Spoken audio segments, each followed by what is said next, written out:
ازيك يا عضل، عامله ايه؟ الحمد لله. كويس.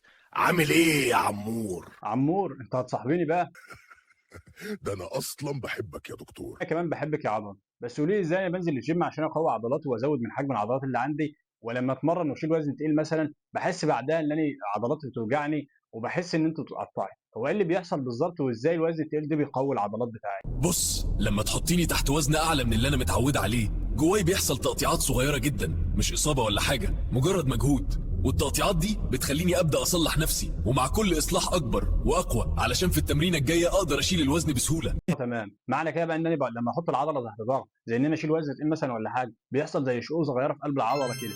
الجسم بعد كده بيحاول يصلح الشقوق ده فيكبر العضله ويقويها، بحيث ان انا بعد كده الوزن اللي كان تقيل معايا يبقى سهل، ومع التدرج في الوزن قوه العضله بتزيد. معنى كده ان الالم ده مفيد، صح؟